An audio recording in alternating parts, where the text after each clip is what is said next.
time. We appreciate it. We're going to move over to this table of, I'll say it kindly, knuckleheads. Is that fair? Good enough. Yeah. Okay, good. No. We've got Scott, Pete, and Bill, Army, Marine Corps, and Navy. Gentlemen, thank you all for your service. Thank you. We appreciate it.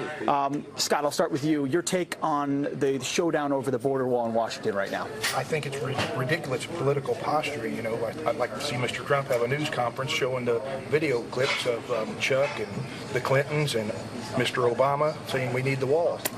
So the Democrats were for the wall. Now they're totally against it. Why? Political posturing. Political posturing. The president says... It's ridiculous. People are so tired of this. The folks out here are tired of watching that. Mm-hmm. Well, the president says as long as it takes. Do you think the government should be shut down as long as it takes to get that wall? I do. It should be shut down until we get the money for the wall and until the obstructionists stop. Till the obstructionists stop? Yes. Someone fell in the kitchen, too, but we'll make sure they're okay. We need to spend the money wisely. We'll save so much money from all the other things that we're paying for involving in this, that if we just build a wall, I think it'll pay for itself over a long period. Well, it's $5 billion in a $1 trillion budget. Only part of the government is shut down. Bill, where does this go?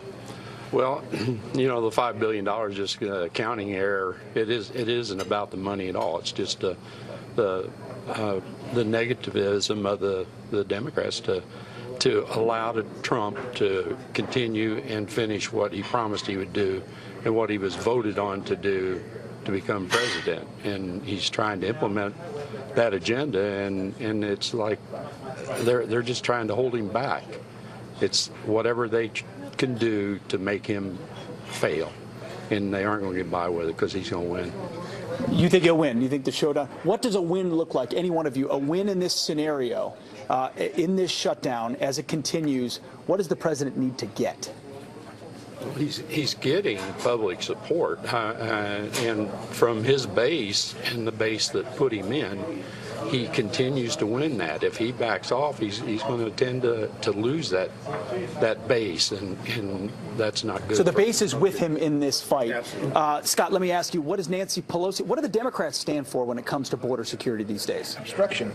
Nobody's winning here with this shutdown and the money that's being spent on playing these games. Nobody's winning here in the end.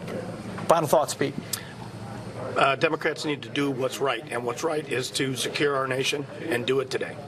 Well said. Well, these are three guys that help secure our nation. We appreciate your time this morning. They've also eaten a lot of food. I've had a little bit too, right, Honig? Yeah, a few. It's great. You're at Grandma's Pancake House. Talking to the people. Back to you guys. You have had 3 breakfasts. All right, Pete and the folks, thank you very much. He's talking to the people, and they made it very clear to the president, don't walk away from the table without your wall money. Yeah, they're confident he's going to win.